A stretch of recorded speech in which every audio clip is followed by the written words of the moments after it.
Okay जी। Last time हमने ये पढ़ा था सितंबर 2 में डेटा टाइप्स के हवाले से। हमने एक टूर लिया था कि इसमें जो डेटा टाइप्स हैं कौन सी और उनकी नेचर क्या है। डायनामिक हैं, जो typical excuse me arrays sir. वगैरह हैं, उनका साइज़ चेंज हो सकता है। जी बेटा। एक्सक्यूज मी जी जी जी बेटा। जी जी, आप आपको आ रही है आवाज़?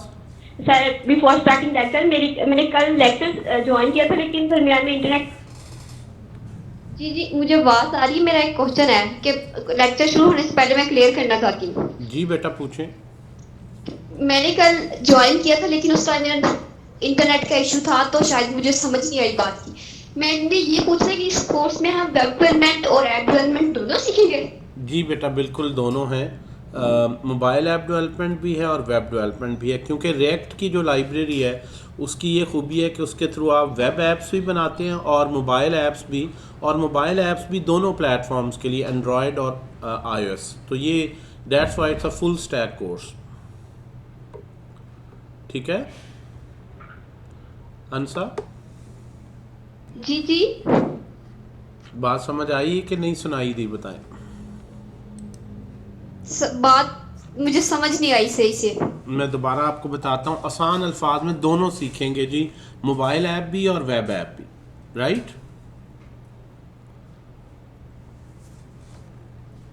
अच्छा जी। जी आफ्ताब आलम, आपका कोई क्वेश्चन है? लेकिन अगर दोनों एट अ टाइम सीख दोनों एट अ टाइम सीखना क्यों जरूरी है? व्हाई नॉट हम एक चीज पे फोकस करें? मैं इसलिए अपना क्वेश्चन क्लियर करना है, अपना जो मेरा पॉइंट ऑफ व्यू पूछने का, मैं वो अपने कंफर्म करना चाहती हूँ। बेटा देखें, आपके पास जो रिएक्ट की लाइब्रेरी है ना, रिएक्ट की लाइब्रेरी में हमारे पास ये स्क्रीन शो हो रही है ना, मैं आपको रिटर्न में बता देता हूँ। ये जो मंथ्स टैग का कोर्स में बास स्टूडेंट्स है उन्होंने एडमिशन लिया, ये 4 मंथ्स का है। इसमें सिर्फ फोकस वेब पे ही है। 4 मंथ्स में आप फ्रंट एंड और बैक एंड करते हैं, ये आउटलाइन दी गई है। कुछ स्टूडेंट ऐसे हैं जिन्होंने मोबाइल ऐप के साथ साथ वो चाहते हैं फुल स्टैक जावास्क्रिप्ट का कोर्स वेब में आए, तो जो फुल स्टैक जावास्क्रिप्ट का कोर्स है उसमें 6 मंथ्स हैं, फिर 2 मंथ्स एक्स्ट्रा हैं। और उसमें वेब के साथ साथ मोबाइल ऐप भी वो सीखेंगे। अब ये है कि किसी एक चीज़ पे फोकस करें ज़्यादा बेहतर है या दोनों सीखें। अगर तो एनवायरनमेंट कोडिंग का अलग अलग है फिर तो एक ही चीज़ पे फोकस करें, उसी को सीखें।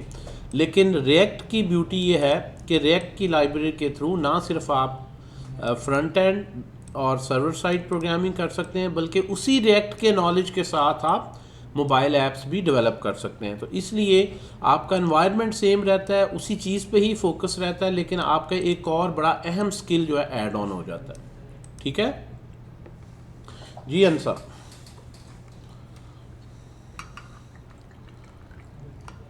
अंसा आप क्वेश्चन पूछ के गायब हो जाते हो।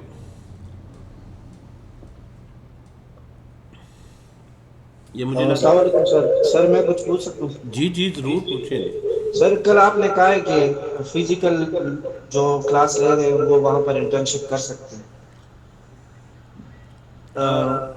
नेक्सस बैरी में, लेकिन हमारे कि डेटा टाइप्स क्या हैं, और उसमें हमने देखा नंबर, स्ट्रिंग, बूलियन और अनडिफाइंड। ये प्रिमिटिव्स हैं, सिंगल वैल्यू जिसमें आप रखते हैं, डायरेक्ट वैल्यू सेव होती है। अगर एक से ज़्यादा नंबर्स लेने हैं या स्ट्रिंग्स लेनी है, एक से ज़्यादा किसी भी टाइप की वैल्यूज़ लेनी है, तो फिर जो है इसको थोड़ा सा जूम कर देते हैं, बेहतर है विजिबिलिटी। क्या और कर दूँ? यहाँ भी ठीक है। ये बता दिया करें आप जहाँ पे आपको विजिबिलिटी बेहतर लगे। आप बेटा इधर आ जाओ, थोड़ा सा कोने में आ जाओ, ये आपके लिए ईजियर हो। नहीं। अच्छा आज हम जो है थोड़ा सा मेरी कोशिश ये है कि वीकली आपको टास्क दिए जाएं। जो एक वीक में हमने पढ़ा है उससे रिलेटेड आपको प्रॉब्लम्स का एक सेट दिया जाए, जिसको आप लोग ट्राई करें। एक वीक आपके पास होता है अगली क्लास तक, तो वो सारी चीज़ें इस तरह आप लोगों की प्रैक्टिस में आए। तो ये हमने लास्ट टाइम जो है वो डिस्कस किया है, इसी को आगे लेके चलते हैं। आज हम जो है वो डेटा टाइप्स बेसिक हमने डेटा सेव करना सीख लिया। इसको मैं क्रॉस कर रहा हूँ। अब हम देखते हैं, ये हमने जावास्क्रिप्ट का, इसका मैं अलहदा से फोल्डर में कर देता हूँ जावास्क्रिप्ट, इसको कट करते हैं, यहाँ पे मूव कर देते हैं। आज हम जो है वो एक जो JS का जो नोड प्रोजेक्ट है, ठीक है जी, वो बनाना सीखते हैं कि एक प्रॉपर प्रोजेक्ट किस तरह बनेगा। यानी लास्ट टाइम हमने एक खाली फोल्डर, एम्प्टी फोल्डर ओपन किया, डायरेक्टली एक फ़ाइल बनाई और उसमें कोडिंग शुरू कर दी। जिस तरह ये है, इस एनवायरनमेंट में जब आप कोडिंग करते हैं, यानी आपने डायरेक्ट फ़ाइल बनाए, नोड लिख के रन करें एंड सो ऑन, इसमें आप डायरेक्ट जो कोड लिखते हैं उसको रन करके तो देख सकते हैं, लेकिन एक प्रॉपर ये प्रोजेक्ट का फोल्डर नहीं होता। इसमें आप एक से ज़्यादा फाइलों में अगर लॉजिक लिखें बड़े सॉफ्टवेयर की, एक को दूसरे में इंपोर्ट एक्सपोर्ट करना, इंक्लूड करना, ऐसा नहीं होता। कोई नेट से थर्ड पार्टी लाइब्रेरीज़ हैं, उनको इंस्टॉल करना है, वो नहीं आप कर सकते। तो उसके लिए आपको एक प्रॉपर प्रोजेक्ट फ़ोल्डर बनाना पड़ता है। अब ये प्रॉपर प्रोजेक्ट फ़ोल्डर क्या है, किस तरह से बनता है? तो पहला स्टेप तो उसी तरह से है कि आप एक फ़ोल्डर बना लें अपने सिस्टम पर, एम्प्टी फ़ोल्डर कोई भी, और इस फोल्डर को आप जो है वो इसी तरह से, मैं राइट क्लिक करके open with code, visual studio code में मैंने ओपन कर लिया। आप कोडिंग स्टार्ट करने से पहले, कोई फाइल क्रिएट करने से पहले, यहाँ पे टर्मिनल में आए, न्यू टर्मिनल, और यहाँ पे सबसे पहले इस फोल्डर को एक नोड के प्रॉपर प्रोजेक्ट फोल्डर में कन्वर्ट करें, ठीक है जी। और उसका एक कमांड है जिसमें हम लिखते हैं npm init। npm is short for node package manager, ताकि इसमें जितने भी पैकेजेस हैं, लाइब्रेरीज़ को हम यहाँ पैकेजेस बोलते हैं, वो आप सारे इंस्टॉल कर सकें। इसको मैं ये अप एरो करके फुल स्क्रीन कर लेता हूँ। npm init का मतलब है इनिशियलाइजेशन का शॉर्टकट है, कि मेरा जो नोड पैकेज मैनेजर को मैं कह रहा हूँ कि इस प्रोजेक्ट को इनिशियलाइज कर दो, वो मिनिमम फाइल, वो सेटिंग्स दे दो जो नोड प्रोजेक्ट में चाहिए। आपने ये लिख कर एंटर किया, जो ही आपने npm init लिख कर एंटर किया तो उसने आपको कुछ थोड़ा सा वेलकम मैसेज कहा कि ये यूटिलिटी प्रोजेक्ट क्रिएट करने के लिए फ़लाँ फ़लाँ फ़लाँ। वो कहता मैं आपसे कुछ क्वेश्चंस पूछता हूँ, आप पहले उनके आंसर दे दें, वो मैं सारी सेटिंग कॉन्फ़िगरेशन बना देता हूँ। और अच्छा, इंटरेस्टिंगली जितने भी क्वेश्चन वो पूछ रहा है खुद ही उसने आंसर भी दिया हुआ है। आप उसका डिफ़ॉल्ट आंसर ले लें या उसकी जगह खुद टाइप कर दें। जिस तरह कहता है पैकेज नेम रखना ज़रूरी है, तो ब्रैकेट में जो फोल्डर का नाम है JS नोड प्रोजेक्ट, उसने खुद ही रखा हुआ है। कह रहा है जो आपके फोल्डर का नाम है यही प्रोजेक्ट का नाम रखना है, तो आप खाली एंटर कर दें, नहीं तो यहाँ पे इसको बैक स्पेस करके चेंज कर दें। मैं फ़िलहाल वही रख देता हूँ। वर्जन पहला 1.0 पहला वर्जन है, हम भी ठीक है, वर्जन 1 ही रहने दो। डिस्क्रिप्शन को लिखनी है तो लिख दें, नहीं तो डिस्क्रिप्शन की ज़रूरत नहीं है। एंट्री पॉइंट, आपके प्रोजेक्ट की स्टार्टिंग फ़ाइल कौन सी होगी? आम तौर पर वेब में इंडेक्स फाइल जो है उसको हम कहते हैं स्टार्टिंग फ़ाइल। नाम कुछ भी रख सकते हैं, main.js अगर वेबसाइट हो, जिस तरह होम पेज कहते हैं पहले को।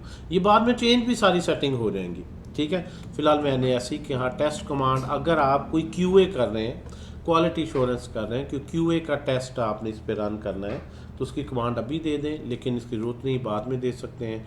ऑनलाइन गिट रिपोजिटरी में मेंटेन कर रहे हैं कोड, तो कुछ चीज़ें अभी उसने, ये सारी ऑप्शनल हैं बाकी, ठीक है जी। उसने कहा जी ये मैंने आपके क्वेश्चंस का आंसर सुनकर डिटेल निकाली है, इज इट ओके, नेम ये है, वर्जन ये है, मेन ये है, सॉरी एंड सो ऑन, ये डिटेल उसने बना दी है।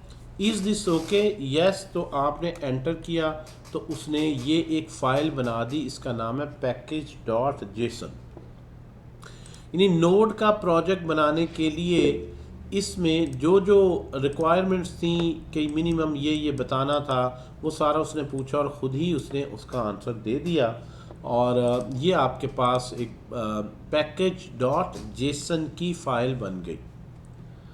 अब ये एक प्रॉपर अब नोड का प्रोजेक्ट है।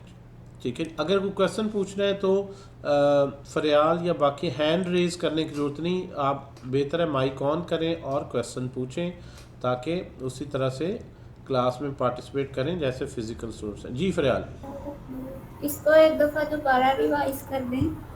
सबसे पहले क्या करना है? मैं आपको कमांड, ये सिर्फ एक कमांड है मेरा बेटा, वो मैंने लिखी है, मैं दोबारा बता देता हूँ। वो आपने आना है, वैसे ये उसमें रिकॉर्डिंग में भी आ जाता है, टर्मिनल में, न्यू टर्मिनल में आना है और आपने पीछे ये देख लेना वही फोल्डर का पाथ बन रहा है। यहाँ पे लिखना है जी npm init, npm init initialization का, बस ये एंटर कर देना। अच्छा एक चीज़ और देख लें, चले आपने पूछा है तो एक चीज़ मैं बता देता हूँ। इस फोल्डर में आता हूँ वापस और ये जो फाइल बनी है इसको मैं डिलीट कर देता हूँ। ये लीजिए, अब ये दोबारा एम्प्टी फोल्डर बन गया। मैं टर्मिनल में आऊँगा, यहाँ पे मेन्यू में टर्मिनल, न्यू टर्मिनल, और यहाँ पे मैं इसको प्रोजेक्ट फोल्डर बनाने के लिए यहाँ पे भी फाइल कोई भी नहीं, यही बन जाएगी। क्या लिखूँगा जी? npm init और -y डैश या माइनस y का मतलब है कि जो भी डिफ़ॉल्ट ऑप्शन है एक ही दफ़ा सबके लिए यस है, कि जो भी तुमने डिफ़ॉल्ट रखनी रख। अब आपसे ये क्वेश्चन नहीं पूछेगा, जो डिफ़ॉल्ट ऑप्शन हैं अब ये क्विक क्रिएट कर देगा। एंटर करें तो ये इसने जो है वो क्विकली देखें प्रोजेक्ट बना था। npm init -y, ये जो कमांड है ये रिकॉर्डिंग में क्योंकि सारी आ रही हैं बातें, इसलिए इसमें कोई परेशान होने वाली बात नहीं है। init -y ये आपने टर्मिनल में आके ये कमांड लिखनी है, npm init -y छोड़ दें तो। अच्छा, अब -y आपने लिख लिया है तो ये इसमें खोल के बाद में भी कर सकते हैं, जिस तरह नेम आप कर सकते हैं, माई नोड प्रोजेक्ट, जो भी आपने चेंज करना है, वर्जन 1 रखना है, 2.0 रखना है, जो भी आपने रखना है वो आप रख सकते हैं। तो ये तो आप बाद में भी चेंज कर सकते हैं। तो let it quickly come up with the file json.file का अंदर क्या क्या एग्जैक्ट कीज़ होनी चाहिए, किस तरह से ये उसने बना दिया। अब इसके बाद आप यहाँ पे जो फाइल आपने ये कही है index.js, ये आप क्रिएट करें index.js और इसमें कोडिंग करें। सर ये वर्जन npm का आ रहा है? जी जी जी, नहीं ये आपने प्रोजेक्ट का वर्जन है ना, प्रोजेक्ट जो ये जिस तरह आपने पहला प्रोजेक्ट का वर्जन दिया, जिस तरह डेली अपडेट्स आ रहे होते हैं जो मुख्तलिफ सॉफ्टवेयर आपने इंस्टॉल किए, ठीक है। तो ये आपके प्रोजेक्ट की इन्फो, इसको मैं साइट पे कर देता। अब मैंने index.js फाइल बनाई, आल्दो यहाँ पे हमने लिखा है कि हमारी मेन और एंट्री फाइल index.js होगी, इसमें मल्टीपल फाइल्स एक ही प्रोजेक्ट में हम बना सकते हैं, लेकिन ये ज़रूरी नहीं है कि आप इसको फॉलो भी करें, आप अलहदा से रख सकते हैं और उसी तरह चला सकते हैं। अच्छा, index.js, अब यहाँ पे उसी तरह console.log और कोई भी आपने जो स्टेटमेंट लिखनी है लाइक हेलो, ये आप लिखें और कंसोल को ओपन करें, CLS से क्लियर करें। उसी तरह से प्रोजेक्ट को चलाने की कमांड भी है, लेकिन इस फाइल को डायरेक्टली आप रन कर सकते हैं नोड और index.js,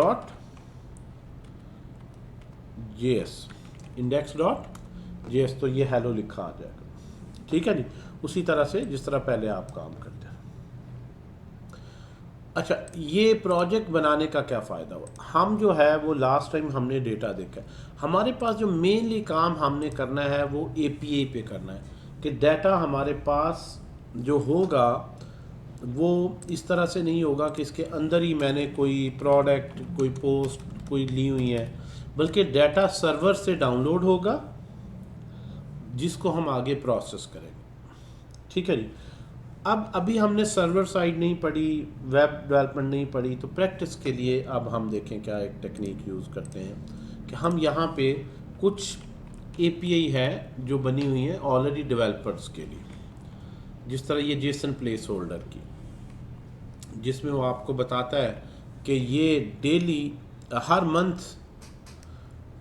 2 बिलियन रिक्वेस्ट आती हैं इस पर, इतना ज़्यादा लोग इसे प्रैक्टिस के लिए यूज़ करते हैं। ये प्रैक्टिस के लिए कुछ सैम्पल API बनी हुई है, डेटा बना हुआ, इसको ले सकते हैं या अपना ले सकते हैं। अच्छा, ये नीचे इसने ये यूजेज, ये प्रोग्रामिंग डेफिनेटली हम पढ़ेंगे। ये नीचे इसने बताया हुआ है कि कुछ सैम्पल डेटा इसने ऑलरेडी इसमें ऐड किया हुआ है। 100 ब्लॉग की post, 500 comments, 100 album, 5000 photos, 2000 todos, 10 users and so on. यानी ये इसने ऐड किए हुए। आप किसी पे भी क्लिक करते हैं पोस्ट पे तो ये पोस्ट का डेटा आ गया। डमी है सिंपल कि इस यूज़र आईडी जिस यूज़र ने ये पोस्ट की, और आईडी क्या है इस पोस्ट का, टाइटल क्या है, ऐसी डमी टेक्स्ट है, और इसमें डिटेल क्या लिखी है। इस तरह ये दूसरी पोस्ट आ गई, उसी यूज़र ने की, यूज़र आईडी 1 ने, टाइटल क्या है बॉडी, उसी यूज़र ने तीसरी पोस्ट की। इस तरह हर यूज़र की 10-10 पोस्ट है। पहले यूज़र ने 10 पोस्ट की आईडी 1, फिर दूसरा यूज़र शुरू हो गया 11 से ऑनवर्ड, 20 तक चलते जाएं यूज़र 2। यानी उसने कहा जी कोई डमी यूज़र बनाए हुए हैं, तो आप बैक जाएं यूज़र पे आ जाएं, तो ये है कि पहला यूज़र है, ये उसका नाम है, ये यूज़र नेम है, ये ईमेल है, ये एड्रेस है, एड्रेस में ये लॉन्गिट्यूड लैटिट्यूड अगर मैप पे शो करना है। कुछ उसने डमी जो है वो बनाए हुए हैं यूज़र्स पोस्ट करते हैं, पोस्ट के अंदर यूज़र आईडी नोट कर लेते हैं एंड सो। अब यहाँ से इस तरह एल्बम्स की है, ये एल्बम्स का डेटा है, फ़ोटोज़ हैं, ये हर पिक्चर का यूआरएल है। फ़ोटो भी एक सिंपल बॉक्स सही है, आप इसको कॉपी करें यूआरएल को और यहाँ पे आप करें तो ये पिक्चर ऐसे एक बॉक्स है इसने बनाया हुआ। लेकिन आपको सर्वर से पिक्चर आएगी, उसको डिस्प्ले करना है, इसको हम प्रैक्टिस वगैरह के लिए, या थंबनेल, अगर स्मॉल स्केल एक छोटी सी पिक्चर चाहिए उसको थंबनेल बोलते हैं, जो कि एक आप कार्ड वगैरह में लगाते हैं। थोड़ी छोटी पिक्चर होगी, कम डेटा डाउनलोड होगा, कम पिक्सल्स लगेंगी, ज़्यादा बड़ी पिक्चर होगी, लोड होने में रिलेटिवली ज़्यादा टाइम लगेगा। तो अगर आपने एक छोटी सी आइकन ही शो करनी है, एक कार्ड में छोटा सा सिर्फ इमेज शो करना है, तो थंबनेल का यूआरएल ले लें, अदरवाइज कंप्लीट ले लें। बहरहाल ये सारी जो डिटेल है इसका मकसद क्या है। इस तरह ये टू डूज़ का है। टू डूज़ में एक बंदा है अपना डेली का टास्क नोट करता रहता है, मैंने ये काम करने हैं। तो ये पहला यूज़र है, उसका पहला टू डू है, उसका ये टाइटल है, कंप्लीट अभी तक हुआ है या नहीं हुआ, स्टेटस क्या आ रहा है, फॉल्स। उसी यूज़र ने एक और टू डू लगे, इस तरह उसने 10-10 करके एक लिहाज से ये 20 टू डू पहले के हैं, फिर दूसरे के शुरू हो जाते हैं, so he has total 200 todos, 10 users हैं, हर एक के 2। अच्छा, अगर मैं इसको अब अपने लॉजिक में यूज़ करना चाहूँ तो मैं Ctrl+A करके सारे को कॉपी कर लेता हूँ। मैंने कॉपी किया और यहाँ पे आके मैंने एक अपना जो है वो फाइल बनाई, todo's.json। जो सर्वर से डेटा डाउनलोड होगा वो जेसन फॉर्मेट में होगा। जेसन फॉर्मेट जावास्क्रिप्ट का ही फॉर्मेट है जिसको आप ऑब्जेक्ट्स में नोट करते हैं। इसको मैंने Ctrl+V कर दिया। अब ये जेसन फॉर्मेट में और जावास्क्रिप्ट का ये अरे ही है, कोई नाम नहीं रखा आपने, इस तरह नहीं कि आपने इसको लेट अरे करके रखना है। इसमें सिर्फ डेटा होता है कि ये फाइल जो है उसमें आपने सारा डेटा रख दिया, ठीक है जी। सो यहाँ से चलते जाएं, ये अरे यहाँ पे एंड हो रही है, 1202 लाइंस हैं, 1200 समथिंग। सो यहाँ से आ जाएं। नाउ आप इसके बजाय के इतना टाइप करें, इतनी बड़ी अरे, और उस पर प्रैक्टिस करें, ज़रा क्विक हमने ले लिया वहाँ से। हम बाद में अगर पढ़ेंगे तो हम प्रोग्रामिंग के थ्रू देखेंगे कि हम यूआरएल लिखें और इस यूआरएल से डाटा ये हमें रिस्पॉन्स में आ जाए, और फिर उस रिस्पॉन्स को हम आगे सेव करके प्रोसेस करें। जावास्क्रिप्ट में कंसोल पे ही ये थोड़ी सी प्रैक्टिस करने के लिए एडवांस लेवल की मैंने क्विकली लिख दी। अब जिस तरह पहला टू डू है उसका स्टेटस क्या है, कंप्लीटेड फॉल्स का मतलब अभी कंप्लीट नहीं हुआ, पेंडिंग है। ये काम भी रहता है, ये भी रहता है। जिस तरह यहाँ से मैंने लिख दिया कि कंप्लीट React.js असाइनमेंट, मैंने अपने नोट्स बनाए हुए, अभी मैंने कंप्लीट नहीं की, कंप्लीट करूँगा तो ट्रू कर दूँगा। इस तरह की एक मोबाइल ऐप या वेब ऐप बना दी टू डूज़ के लिए। इसी तरह हमने लिख दिया जी और क्या है जी, बाय बुक्स मैंने को ख़रीदनी थी, वो मैंने लिख दी, ठीक है जी। मैंने अभी लेकिन अभी ख़रीदी नहीं, मैंने लिख दिया जी प्ले क्रिकेट, ठीक है जी। और मैंने मैच देखना था, मैंने ये लिख दिया जी वॉच मैच, और ये मैंने देख लिया ट्रू कर। तो किसी का स्टेटस ट्रू है, किसी का फॉल्स है, हर ऑब्जेक्ट को एक आईडी लगा हुआ है। फिलहाल इसको चाहे इग्नोर कर दें, यूज़र आईडी तो है जिस यूज़र ने किया। सो इस तरह आपके पास बाज़ ट्रू है, बाज़ फॉल्स है। अब इस पे आप लोगों को मैंने पहले लॉजिक की प्रैक्टिस करवा। अगर मैं आपसे कहूँ इन सब को प्रिंट कर दें, मुझे सिर्फ ये काउंट करके दें कितने टू डूज हैं जिनका स्टेटस ट्रू है, कितने का फॉल्स है। जिस तरह हम कहते हैं स्टॉक में कितनी प्रोडक्ट्स पड़ी हैं, कितनी आउट ऑफ स्टॉक हैं, इस कलर की कितनी है, जिस कैटेगरी पे क्लिक करूं उसी कैटेगरी की आ जाए। तो इस तरह से हम कुछ प्रैक्टिस में पहले लॉजिक बिल्डिंग करते हैं, जो वेब ऐप में, मोबाइल ऐप में बड़ी जरूरत, और इतना लेंथी हमें बनाने की ज़रूरत नहीं पड़ी। हमारे पास 200 बनी हुई ही ऑब्जेक्ट्स आ गए। लास्ट टाइम मैंने याद है 1-2 लिख के बनाए थे, 2-3, तो उस पर टाइम भी। मुख्तलिफ APIs हैं और भी बेतहाशा APIs हैं जो ये डेटा, और बाज़ तो बहुत ही कीमती डेटा देती हैं। आपके पास करेंसी एक्सचेंज की हैं, आप PKR दें, वो डॉलर्स में, पाउंड में बता देगा कितनी है। आप जो है वेदर का लोकेशन दें, सिटी लाहौर, और पिछले 10 दिन का और अगले 5 दिन का फोरकास्ट में डेटा भेज देगा। आप जो है वो कोई वर्ड दें, उसके मीनिंग इंग्लिश में डिक्शनरी की ऐप बना ली जिस तरह। स्टॉक एक्सचेंज में बताएं, वो स्टॉक प्राइसेस की प्रेडिक्शन है। क्रिकेट की साइट्स बात पता है बनी होती हैं, खुद ही अपडेट हो रही होती हैं। आप अपनी वेबसाइट बना सकते हैं, वहाँ से लिंक कर दें, हर बॉल के बाद वो अपडेट होगी, आपकी भी ऐप अपडेट होगी। वेदर का बड़ा लोग मोबाइल ऐप में यूज़ करते हैं कि यार हर मिनट के अपडेट आ रहे हैं, फोरकास्ट भी अगले दिन क्या। तो आपको खुद नहीं सैटेलाइट से कनेक्ट होना, आपको एक API चाहिए, सोर्स चाहिए जो आपको डेटा दे। तो इस लिहाज से आप सर्च करेंगे जब पब्लिक APIs, तो बेतहाशा फ्री APIs हैं, कुछ API बड़ी पेड भी हैं, ठीक है, वो बड़ी ज़बरदस्त इंफॉर्मेशन देती है। इस पे भी आप अपने प्रोडक्ट्स बना सकते हैं। जो आपका कोड है किसी को नहीं पता, आपने खुद लिखा या पीछे किसी कोई API यूज़ कर ली। एक वेबसाइट ने डाटा जो आपको दिखा रही है, आपको तो नहीं पता वो खुद से उस अपनी डाटाबेस से ला रही है या किसी API और से लेकर मुझे दिखा रही। अब वो बाकी ये जो फ्री है, जिस तरह ये देखें कितनी ज़्यादा इसने फ्री रखी हुई है, बहुत ही ज़्यादा। अडेप्ट अ पेट रिसोर्सेज, आप अपने डॉग का, अगर कोई पेट डॉग या कैट उसने पाली हुई है, उसको बड़ा शौक़ होता है कि मुझे डेली टिप्स मिले डॉग या कैट को कैसे ट्रेन करना है, उसकी डाइट क्या है, फलां फलां फलां। तो आप उसे कहें अपना ईमेल लिख दो, हमारी वेबसाइट पे डेली आओ, नई से नई टिप्स होंगी। तो इस सर्विस पे आप देखें तो डेली यहाँ से एक 2 डाउनलोड करके दिखाते रहें। आपकी वेबसाइट पे ट्रैफिक बढ़ेगी, एड्स लगा सकते हैं, अर्निंग कर सकते हैं। इसके बाद एनिमेशंस की हैं, एंटी मॉलवेयर की, आर्ट एंड डिज़ाइन की हैं। आप डिटेल लिखें, पिक्चर आ जाए, या फेवरेट प्लेस का लिखें को थोड़ा सा। अथेंटिकेशन की भी बड़ी सर्विसेज हैं, जिस तरह sign in by Google, blockchain की हैं, बुक्स की हैं, ठीक है जी, बिजनेस की बहुत सी हैं, and there are lot of, calendar की हैं, ठीक है जी, डिफरेंट कंट्रीज़ में टाइम की, कैलेंडर की, बहुत ज़्यादा इसमें डिटेल है। आप देखें, हमने एक बेसिकली करेंसी एक्सचेंज की, ठीक है जी, पूरे मुल्क में data validation and so on. तो बहरहाल ये आप आहिस्ता आहिस्ता इसको सीख लेंगे। जिस तरह ये इसमें अवेलेबल है, उन्होंने दिया होता है, ये URL लिखेंगे तो हम आपको इस तरह भेजेंगे डेटा वगैरह। तो पहले तो ये API को हम डायरेक्ट में देखेंगे। पहले हम अज्यूम कर लें, मैंने खुद टाइप कर लिया इधर डेटा एग्जाम्पल को। अब इसको रीड करके शो कैसे करना है।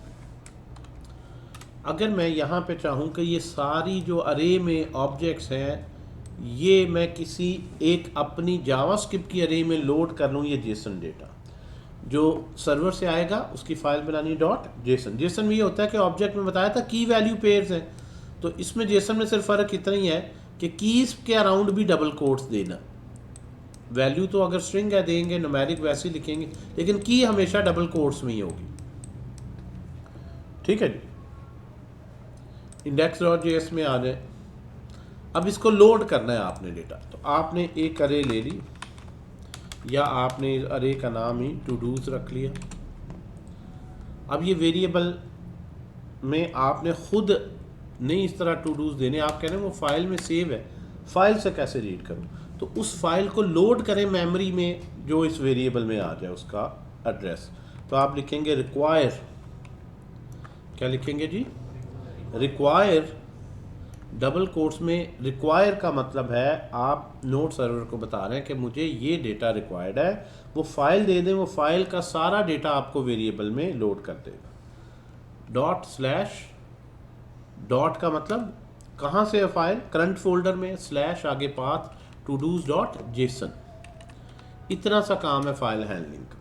C++ में इतना लंबा थोड़ा फाइल हैंडलिंग का, फाइल ओपन करो, रीड करो, क्लोज करो, बस कहें रिक्वायर है मुझे, रिक्वायर का फंक्शन कॉल करें, ये मेमोरी में, ये डिस्क से मेमोरी में लोड करेगा और उसका रेफरेंस यहाँ पे अरे में, यानी इसमें आपके पास अवेलेबल हो जाएगा। उसके बाद console.log में टू डूज या जो भी आपने नाम रखा है इसका आप ये कर लें। अब आप कंसोल में आए और कंसोल में मैं टू डूज को प्रिंट कर रहा हूँ, तो यहाँ पे क्या लिखेंगे? नोड index.js, तो ये सारी यहाँ पे आ गई। मुझे सिर्फ पहली चाहिए, सिर्फ पहली चाहिए, जीरो इंडेक्स लिखा, जीरो इंडेक्स लिखा, सिर्फ पहला टू डू, ये देखो पहला यही था ना, कंप्लीट React.js असाइनमेंट,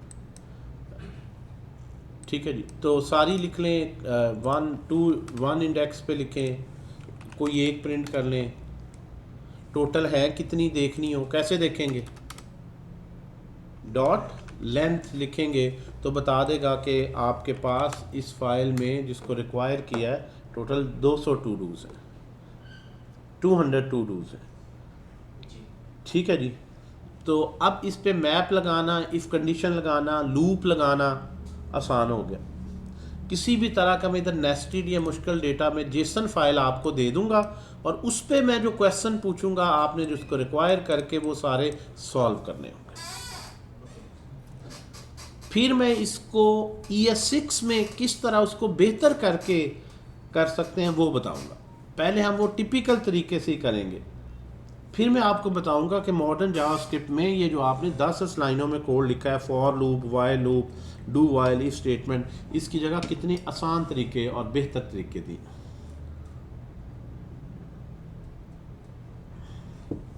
यहाँ तक कोई क्वेश्चन? वायर फंक्शन है जावास्क्रिप्ट का जी, ये ज़्यादा बैकएंड में यूज़ होता है? बैकएंड जो है वो में भी यूज़ होता है नोड के एनवायरनमेंट में, जब नोड सर्वर बनाते हैं ऐसे ही। ठीक है। मॉडर्न में इंपोर्ट का वर्ड है, इंपोर्ट, इंपोर्ट एक्सपोर्ट रिक्वायर। जी बेटा। सर मेरा क्वेश्चन ऐसे ये टॉपिक से रिलेटेड तो नहीं है, लेकिन मेरा क्वेश्चन एक ओवरऑल कोर्स से रिलेटेड है कि ये जो हम ओवरऑल, ये जो जनरल पर्पस लाइब्रेरीज होती हैं, प्रोग्रामिंग होती है, तो प्रोग्रामिंग में लिमिटेशन नहीं होती। आप चाहें तो जूम और ये स्काइप टाइप की, गूगल मीट टाइप की एप्लीकेशन बना लें, चाहे तो टिपिकल ई-कॉमर्स स्टोर बना लें, चाहे तो किसी जो है वो ब्लॉकचेन की एप्लीकेशन बना लें, चाहे तो किसी भी तरह की एप्लीकेशन बना सकते हैं। ठीक है सर। इसके अलावा सर जब फ्रंट एंड में रिएक्ट लाइब्रेरी यूज़ कर रहे हैं तो उसकी डिज़ाइनिंग के लिए जाके बूटस्ट्रैप यूज़ करेंगे या तो टेलविंड यूज़ करेंगे? वो कोई सा भी यूज़ कर सकते हैं। रिएक्ट के अपने कॉन्सेप्ट बहुत से सीखने वाले, उसमें हम HTML, CSS, बूटस्ट्रैप यूज़ कर सकते हैं, टेलविंड, मटेरियल UI है। एंड मेरी वैसे कोशिश होगी कि मुख्तलिफ प्रोजेक्ट्स में सबको ज़रा एक एक प्रोजेक्ट में हम यूज़ करके दिखा दें या किसी एक को लेकर चलें। डिज़ाइनिंग का जो है ना उसकी फ़िक्र ना करें, असल चीज़ जो इसमें है ना अहम समझने वाली वो प्रोग्रामिंग है। प्रोग्रामिंग और रिएक्ट के अपने कॉन्सेप्ट, स्टेट कैसे मैनेज करनी है, प्रॉप्स कैसे है, रिडक्स स्टोर कैसे है, API कैसे हैंडल करनी है, तो वो उस पे ज़्यादा फोकस रखेंगे जो रिएक्ट की फीचर्स हैं असल। ठीक है ठीक है, क्योंकि आपकी टीम में देखें जो कोर्स है ना फुल स्टैक डेवलपर का, उसमें मज़ीद डिज़ाइनर का रोल ना ऐड करें, अपने लिए एक एरिया सेलेक्ट करें। जो डेवलपर होता है ना वो प्रोग्रामिंग में मुश्किल से मुश्किल लॉजिक लिख सके, किसी भी सर्वर से इंटरेक्ट कर सके, ये उसका मेजर स्किल होता है। अगर उसने बनाया पेज नहीं खूबसूरत बन रहा, तो हर डेवलपर की टीम में किसी भी सॉफ्टवेयर हाउस में डिज़ाइनर भी टीम का पार्ट होता है, वो HTML CSS और वो लिखता है। प्रोजेक्ट तो जितना भी बड़ा हो, HTML CSS या बूटस्ट्रैप तो आप 10-20 हज़ार दे के किसी से भी अच्छी से अच्छी लिखवा लेते हैं। असल काम कोडिंग का है और रिएक्ट में जो काम है वो खुद आप देखेंगे कितने ज़्यादा टॉपिक्स हैं। आपको किसी ने इसलिए नहीं यूज़ करना कि इतनी हाई सैलरी पे रिएक्ट डेवलपर हायर करे और उससे कहे चलो जी इसकी HTML CSS लिखो। वो तो बेवकूफ़ होगा, वो तो आपसे आधी से आधी सैलरी में बंदा हायर कर सकता है। ठीक है, रिएक्ट में जब आप जाएंगे ना, लोग ये भी नहीं अभी अंडरस्टैंड करते कि तो फिर रिएक्ट का क्या काम। वो कहते हैं अगर स्ट्रक्चर पेज का HTML से बनना है, उसकी स्टाइलिंग CSS से होनी है, रिस्पॉन्सिव बूटस्ट्रैप से होनी है, लॉजिक जावास्क्रिप्ट में लिखी जानी, तो फिर रिएक्ट क्या करेगी? उन्हें ये नहीं पता अभी तो ये उसका रोल आपको नहीं पता ना कि रिएक्ट फिर क्या करेगी। रिएक्ट में पेज को स्ट्रक्चर करने का कोई टैग नहीं है। रिएक्ट में कोई भी स्टाइल, कोई भी खूबसूरत करना, एनिमेशन, इस तरह का कोई भी टैग नहीं है। रिएक्ट में रिस्पॉन्सिव बनाने की कोई भी स्ट्रैटेजी नहीं है। वो कहता है आप टेलविंड यूज़ करो, मीडिया क्यूरीज यूज़ करो, बूटस्ट्रैप यूज़ करो, जो भी आपको। फिर रिएक्ट क्या करेगी? तो रिएक्ट को जब पढ़ेंगे तो उसके अपना बहुत बड़ा पलंदा है, उसके अपने टॉपिक्स जो आपकी असल में वेबसाइट को विंग्स लगाएंगे, पर लग जाएंगे, उड़ना शुरू होगी वेबसाइट। वो काम efficiency, data management, dynamic site, large scale को कैसे एफिशिएंटली रेंडर करना, ये काम रिएक्ट डेवलपर के। ठीक है sir, thank you. You are welcome. जी बेटा, रिएक्ट.जेएस में जाएंगे आप, अगर हमें स्टार्ट से ज़्यादा फंक्शनल पे फोकस्ड होगा या फिर हुक्स पे होगा? हमारा फंक्शनल और हुक्स पे होगा। जो मॉडर्न से देखें, एक चीज़ याद रखें, ट्रेनिंग का मकसद ही ख़त्म हो जाता है जब आप आउटडेटेड लाइब्रेरी पढ़ा रहे हैं। आप वो तरीके पढ़ा रहे हैं जो अब रिएक्ट में भी इतने नहीं रिकमेंडेड। जो नए से नए एफिशिएंट आ रहे हैं, मैं जब भी इंस्टॉल करूँगा, मैं कोई भी लाइब्रेरी पढ़ाऊँगा, उस वक्त वो जो लेटेस्ट उसका वर्जन है वही इंस्टॉल करूँ। मैंने कभी भी एक भी पुराना नहीं इंस्टॉल करा, ताकि आप लोग जब जाएं इंडस्ट्री में तो लेटेस्ट जो इंडस्ट्री की बेस्ट प्रैक्टिस है उस पे हो। ठीक है जी। और जितना भी हमने पढ़ना है, हमने चाहे रिएक्ट पढ़नी है, कोई भी, वो इसी तरह ही पढ़नी, लाइव कोड अप्रोच से, कि आपके सामने सारा 1v1 वो ऐप बन रही है, फिर आपको टास्क में इन्वॉल्व किया जा रहा है एंड सो। बहरहाल रिएक्ट की फिक्र ना करें, अभी वहाँ जाएंगे तो देख लेंगे। तो अपनी एक्साइटमेंट को होल्ड करके रखते हैं हम। तो पहले हम ये सीखते हैं, ये बेशक कंसोल पे ज़रा फीका सा है, कोई रंग बिरंगी आउटपुट नहीं आ रही, but this is very important. यहाँ ये लॉजिक बिल्डिंग के लिए ये बहुत अहम है, इसलिए फ़िलहाल जावास्क्रिप्ट पे फोकस रखें ज़्यादा।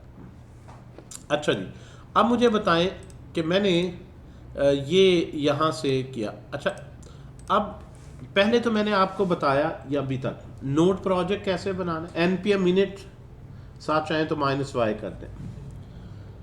कोई भी डेटा आपने जेसन फाइल में सेव अगर कर लिया है, चाहे हार्ड कोड कर लिया या खुद लिख लिया, लार्ज स्केल डेटा, उसको कैसे आपने एक वेरिएबल में लोड करना है। पूरी पूरी फाइल जो जिस तरह उसमें लिखा हुआ था वो सामने ऐसे ही हो गया जैसे मैंने खुद अरे ली और उसमें 1v1 मैंने ऑब्जेक्ट बनाया।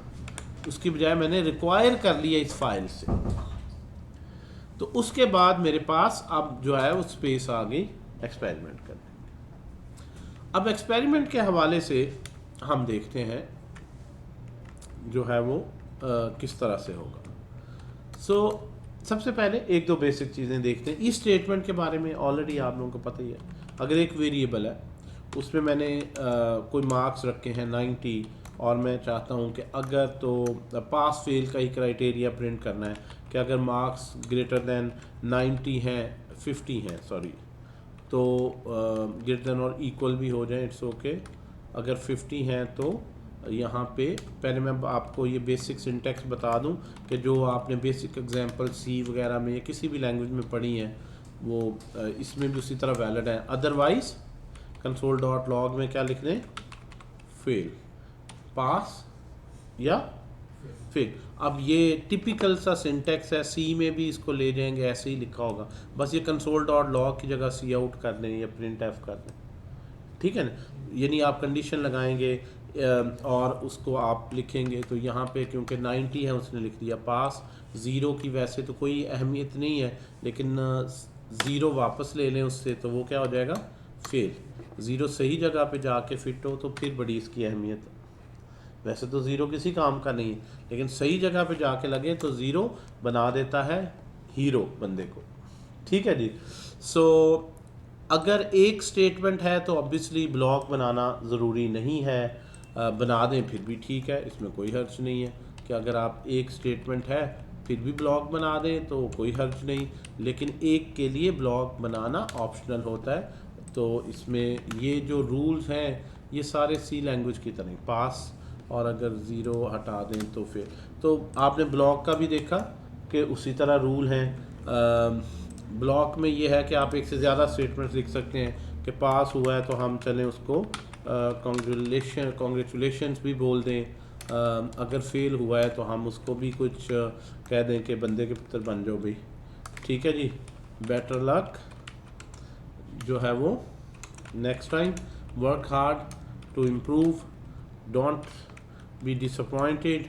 सो अगर फेल है तो उसके साथ ये मैसेज आएगा, और अगर पास है तो पास वाला मैसेज आएगा।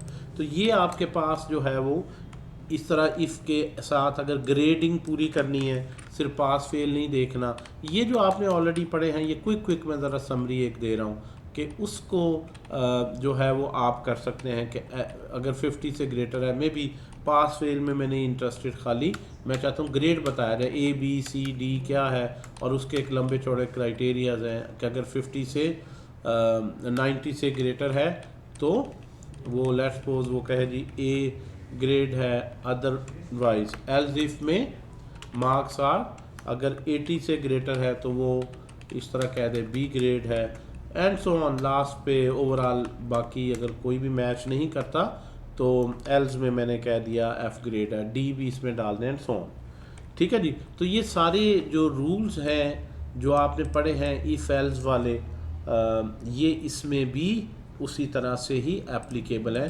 इसको अगर आप थोड़ा सा 2 केसेस C D के हैंडल कर लें तो ये करीब उसके आ जाएगा जो आमतौर पर क्राइटेरिया होता है। अगर 70 है तो C 60 पे D, और मे बी 60 से लेस हमने F कर दिया। तो अब यहाँ पे 90 है तो वो A हो जाएगा, अगर उसका 85 है तो 80 से ग्रेटर हो गया लेकिन 90 से लेस है, B हो जाएगा, and so on. Will keep on testing. Nested if else की अगर बात करें, ये क्विक सा एक रिव्यू है, वो भी इसी तरह है कि आपके पास जो है वो पास फेल तो है, if marks are greater than equal to 50, pass तो है। पास की सूरत में मज़ीद देखेंगे कि अगर उसके मार्क्स पास है लेकिन 90 से भी ग्रेटर है, तो यहाँ आपने console.log में लिख दिया पास, 90 से भी ग्रेटर है तो पास के साथ साथ उसको स्कॉलरशिप भी ऑफ़र कर दी, अदरवाइज़ वो खाली पास है, ठीक है जी। तो नेस्टेड इफ़ के अंदर भी आप इफ़ लिख सकते हैं, ठीक है जी। अदरवाइज़ जो अगर पास नहीं है तो फिर तो स्कॉलरशिप या इस तरह का कोई चांस ही नहीं है, तो फिर उसको फेलिंग मैसेज दे दिया। तो ये आपके पास आ गया जी, पास है ओनली 85 है, लेकिन अगर 95 लेता है तो पास के साथ साथ स्कॉलरशिप भी है, और अगर ओनली 9 मार्क्स है तो फिर। तो ये आपके पास if, else if, nested if, वो सारे केसेस जो आपने किसी भी अगर लैंग्वेज में पढ़े हैं, इसका सिंटेक्स भी मोर और लेस सी लैंग्वेज की तरह है। ये सिंटेक्स एग्जैक्टली सी से इंस्पायर्ड है, जो जावास्क्रिप्ट का सिंटेक्स, ठीक है। वैसे भी जब जावास्क्रिप्ट आई थी जिस साल में ना, बिल्कुल शुरू में, उस वक्त सी ही सबसे डोमिनेटिंग लैंग्वेज थी एट दैट टाइम, तो जावास्क्रिप्ट ने सी से ही सिंटेक्स लिया। और वैसे बहुत सी लैंग्वेजेस ने सी बेस्ड ही सिंटेक्स ही है। आप .NET का ले लें, C#.NET का ले लें, आप जो है वो जावा लैंग्वेज का ले लें, जावास्क्रिप्ट का ले लें, तो most of these languages are based on the C syntax. इस हवाले से हाँ, पाइथन वगैरह और उस फैमिली का एक अलग आ जाता है। क्लियर होगी जी बात। अच्छा, इस पे अगर आपने लगानी हो, ये जो पहला जो है ये कंप्लीटेड है, अगर मैंने ये देखना हो पहला टास्क कंप्लीटेड है तो मैं लिख दूँ डन, ठीक है जी। मैं लिख दूँ ये टाइटल, उसके आगे लिख दूँ इज़ डन, अदरवाइज लिख दूँ इज़ पेंडिंग, इसके आगे इज़ डन या पेंडिंग इसका स्टेटस लिखना चाहूँ अगर मैं, तो पहले टास्क का तो मैं यहाँ पे कह सकता हूँ कि इफ़ टू डूज सब ज़ीरो, जो पहला टू डू है, हर टू डू का जो स्टेटस है वो उसका ये कंप्लीटेड फ्लैग है, डॉट कंप्लीटेड। अगर तो ये ट्रू है, कंप्लीटेड टू डूज की अरे में से जो पहला टू डू है, अगर उसका जो कंप्लीटेड है उसके अंदर जो वैल्यू है, तो हम फिर यहाँ पे लिख देते हैं जो भी उसका जो है वो, पहले मैं एक सिंपल मैसेज लिख के बता देता हूँ, डन, अदरवाइज जो है पेंडिंग। अब हमने उस फाइल से पहले टू डू को ले रहे, तो ये क्या आ गया, पेंडिंग। अब यहाँ पे आप कर दें ट्रू,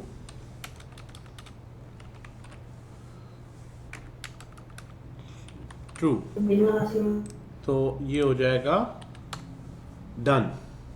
अच्छा, इस सिंटेक्स को अगर आप देखें, इस पर्टिकुलर सिंटेक्स को, तो जो बूलियन वैल्यू होती है ना, उसको ये कंपेयर करने की इस तरह ज़रूरत नहीं होती, वो खुद ही बूलियन वैल्यू कि इक्वल टू ट्रू है तो कंडीशन क्या होगी, ट्रू, इक्वल टू फॉल्स है तो कंडीशन क्या होगी, फॉल्स। तो इसलिए ये चेक करने की जरूरत नहीं, शॉर्ट लिख लेते हैं, if todos dot completed. इसके लिए इसको एग्जैक्ट चेक करने की एक एक्स्ट्रा कंपैरिजन देने की ज़रूरत नहीं होती, ये खुद ही बूलियन वैल्यू है। अगर इसकी वैल्यू ट्रू निकली तो ये कंडीशन भी ट्रू काउंट होगी, अगर इस वेरिएबल की वैल्यू फॉल्स निकली तो फॉल्स होगी। तो अब भी आप देखें, इस वक्त इसकी पहले की वैल्यू है ट्रू, तो ये आपके पास आ जाएगा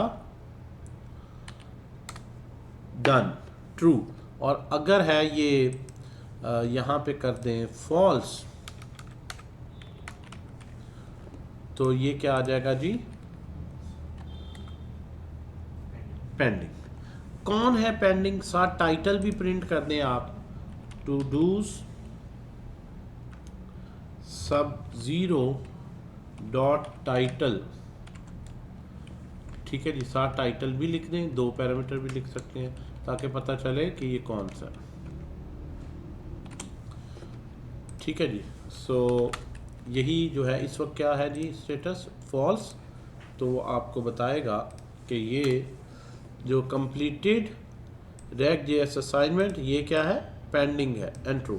अच्छा, ये एक स्ट्रिंग में अगर आपने लाना हो, अब यहाँ पे एक मॉडर्न एक सिंटैक्स, 2 चीज़ें हैं।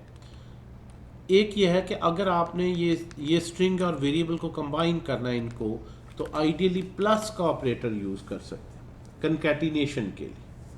तो आपने लिखा कॉलन और आगे उसका स्टेटस लिख दिया। इसी तरह से इसको कॉमे के बजाय एक स्ट्रिंग बना लें और इसको यानी टाइटल और आगे कॉलन के बाद उसका स्टेटस, थोड़ा सा बेहतर फॉर्मेट बन जाता है कि जिस तरह ये आ जाता है, ये टाइटल है और ये उसका आगे स्टेटस है, ठीक है जी। या इवन इसको पहले लिख लें। तीसरा जो तरीका है इसका, वो मॉडर्न दिया है जावास्क्रिप्ट ने, उसको बोलते हैं टेम्पलेट स्ट्रिंग। टेम्पलेट स्ट्रिंग कहती है कि एक ही स्ट्रिंग बनाएं, ये नहीं कि इसको वेरिएबल है तो इसको आपने अलहदा किया फिर इसको अलहदा किया। टेम्पलेट स्ट्रिंग बहुत ज़्यादा यूज़ करेंगे हम, ये लिखनी आनी चाहिए। सारे को एक ही स्ट्रिंग में लिख दिया, वेरिएबल भी अंदर है, स्ट्रिंग भी अंदर है, हर चीज़ एक ही में अंदर है, कोई प्लस वगैरह नहीं है, कंप्लीट। ऑब्वियसली अगर हम ऐसे ही लिखेंगे तो वो तो ऐसे ही लिख देगा टू डू सब ज़ीरो, क्योंकि स्ट्रिंग के अंदर लिख दिया। तो जो इसके अंदर वेरिएबल है आप उसको बाहर नहीं निकालें स्ट्रिंग के, हर चीज़ एक ही स्ट्रिंग में रखें। उसको आप जो है वो करली ब्रेसेस में रैप कर दें और शुरू में डॉलर लगाकर उससे बताएं कि भाई ये जो करली ब्रेस में है इसकी जगह इसकी वैल्यू लिखी है। ये कहलाती है टेम्पलेट स्ट्रिंग, और इसके लिए डबल कोट्स नहीं बैक टिक करैक्टर यूज़ होता है। बैक टिक ये काफ़ी ज़्यादा रिएक्ट में हम यूज़ करेंगे। बैक टिक के साथ जो स्ट्रिंग बनती है वो डॉलर और करली ब्रेसेस अंदर आप लिखेंगे, ठीक है जी। इसमें इसका मतलब क्या है कि जो कुछ बैक इसके अंदर लिखा है ये वेरिएबल है, इसकी वैल्यू आ जाएगी, बाकी सारा एज इट इज़ होगा। तो ये आपके पास एग्जांपल आ जाती है टेम्पलेट स्ट्रिंग की, टेम्पलेट सर मेरा क्वेश्चन है एक, स्ट्रिंग, और जी एक सेकंड बेटा, और ये है स्ट्रिंग कंकैटिनेशन। इसकी मुझे समझ नहीं आई टैबलेट्स पे। मुझे यकीन था बेटा, आपको पता है मुझे यकीन था आप फौरन बोलोगी अभी तो ये एक मैंने मॉडर्न जावास्क्रिप्ट की फीचर इंट्रोड्यूस की है, तो दोबारा से मैं बता देता हूँ। अभी और कोई क्वेश्चन पूछना चाह रहे थे बेटा, आप पूछिए कि आफ्ताब। सर ये जो आपने कंप्लीटेड के आगे ट्रिपल इक्वल टू ट्रू पहले लगाया था या फॉल्स लगाया था, तब तो इसकी सेंस बन रही थी कि ये बता रहा था कि ये ट्रू आ रहा है या फॉल्स आ रहा है।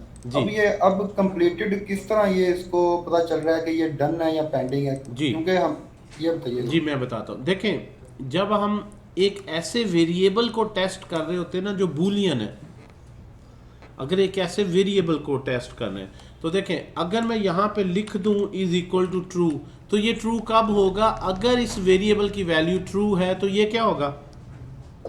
ट्रू। और अगर इस वेरिएबल की वैल्यू फॉल्स है तो ऑब्वियसली फॉल्स होगा। ये जो टेस्ट किया जाता है ना, ये किया जाता है इसकी वैल्यू की बेस पर।